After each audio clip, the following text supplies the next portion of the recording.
Hello बच्चों, चलिए प्रश्न को पढ़ते हैं। सक्सीनिक डिहाइड्रोजिनेज का एक प्रतिस्पर्धी संगमक क्या होता है? विकल्प ए malonate, be alpha ketoglutarate, C oxalo acetate एवं डी मैलेट।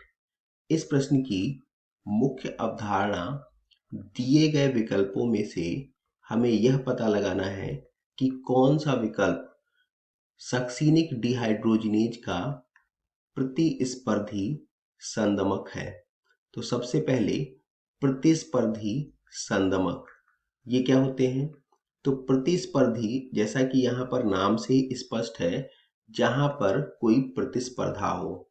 अब यहाँ पर प्रतिस्पर्धा जो है किसी विकर के सक्रिय स्थल से संबंधित है। उदाहरण के लिए ये एक विकर है जिसे हम एंजाइम भी कहते हैं, और इस विकर में यहाँ पर यह जो स्थान दिखाई दे रहा है यह इसका सक्रिय स्थल हो गया।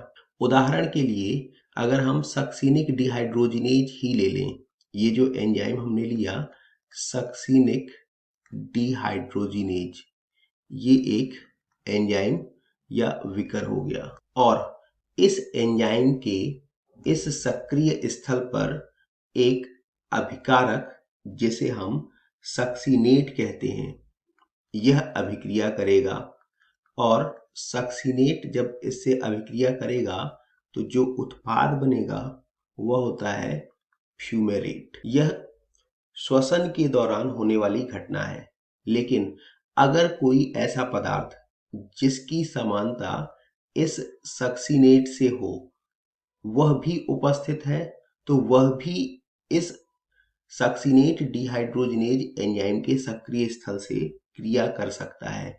उदाहरण के लिए मेलोनेट। तो मेलोनेट की संरचना भी सक्सीनेट की तरह ही होती है, और इस वजह से यह सक्सीनिक डिहाइड्रोजिनेज के सक्रिय स्थल से अभिक्रिया करेगा, लेकिन यहाँ पर उत्पाद जो है कुछ भी नहीं बनेगा।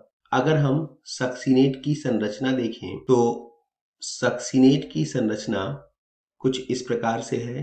COOH, CH2, ये 2 बार होगा, COOH, ये हो गया सक्सीनेट। ऐसे ही अगर हम मेलोनेट की संरचना देखें तो यह होगा COOH, CH2, COOH।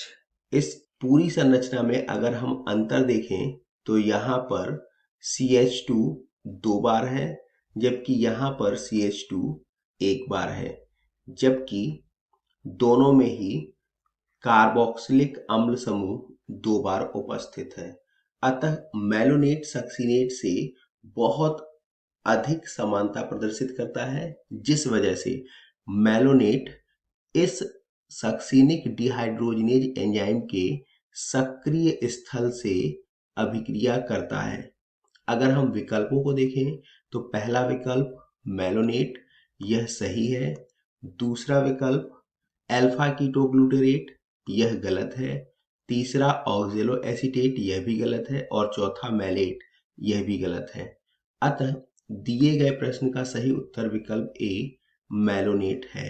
आशा करते हैं आपको समझ आया होगा। धन्यवाद।